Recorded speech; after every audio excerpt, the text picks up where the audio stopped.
Joey, you gave a brief statement, the governor did there, coming out, not taking any questions.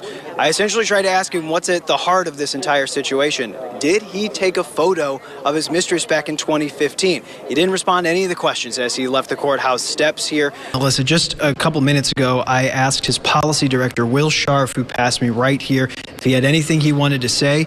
He chuckled and said, "I'll hold my tongue for now." Federal law requires banks to notify regulators of any transactions greater than $10,000.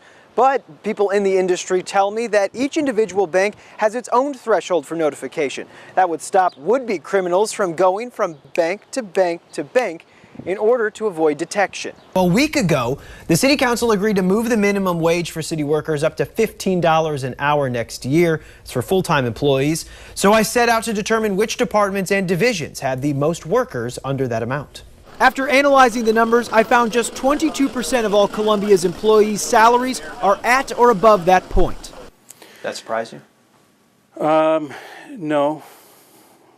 it doesn't surprise me. You think that's acceptable to have right now? Well, we do have a lot of that's mathematically based, right? Data from the U.S. Coast Guard says alcohol use was the leading cause of fatal accidents for boaters in 2016.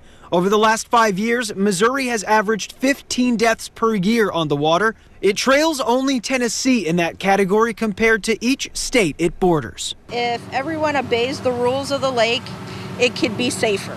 There's a lot of people who speed, and that's the biggest problem, is speeding. A records request I made shows CPS will pay $306,000 to assistant principals Andrew McCarthy and Rachel Henderson. Each of them gets $153,000. More than $90,000 of that goes to them personally. The law firm helping them, TGH Litigation, will get a 40% cut of each for a total of $124,000.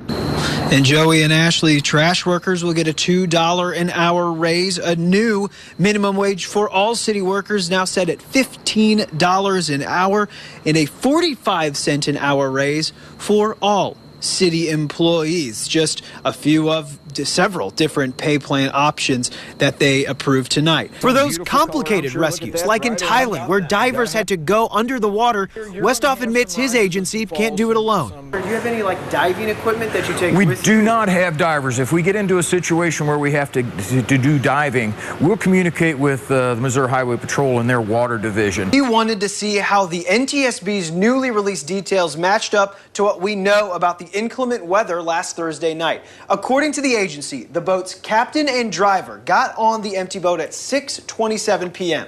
The captain pilots the boat on water while the driver operates it on land. At 6:29, the captain, quote, made a verbal reference to looking at the weather radar prior to the trip, end quote. The NTSB does not say if anyone checked a weather radar. Our Storm Track Weather Doppler radar shows a storm had reached Nixa 30 miles north of Table Rock Lake at that time. At 6:32 p.m., the National Weather Service issued a severe thunderstorm warning specifically for Table Rock Lake. 1 minute later, the NTSB says the duck boat with 29 passengers aboard headed to the Table Rock Lake. I am truly sorry for that. Brandon should be here with them today. That's the last we heard from Trooper Anthony Piercy. He received his punishment for the death of Brandon Ellingson in September, apologizing to the family in court. Judge Roger Prokes gave him 10 days in jail to be served over 5 weekends. I tried to speak with him today before his last stay. Mr. Piercy, do you have a second to talk? Mr. Piercy? Piercy remains a licensed peace officer in the state of Missouri. He's on unpaid leave from the Highway Patrol right now. Special Prosecutor William C. told me today that he's trying to get that license revoked from the Department of Public Safety. C. says the department recently asked him for court records from the case. Debbie Brown remembers the woman she and her mother called Miss Barb.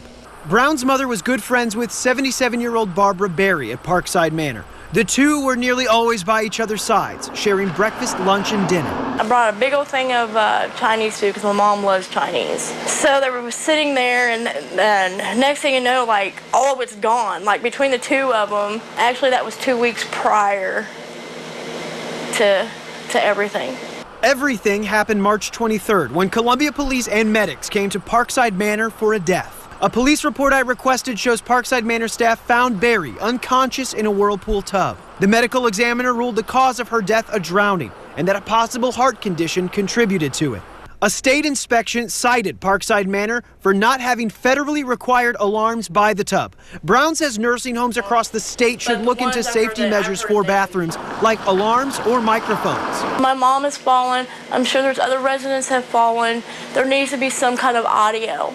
Barry's death is the second one state inspectors looked into this year at Parkside Manor. A January report cited the nursing home after 5 fentanyl patches were discovered on a deceased resident. Brown says she wants the story of her mom's friend to make things safer, both for her mom and for others. That's my mom. I want to make sure that she's taken care of. We need to figure out how to make them better than to bash them. Brown tells me staff at Parkside Manor has been responsive to complaints she has had about the facility. I once more asked Parkside Manor for a comment or interview about Barry's death. Nobody has responded to me all week.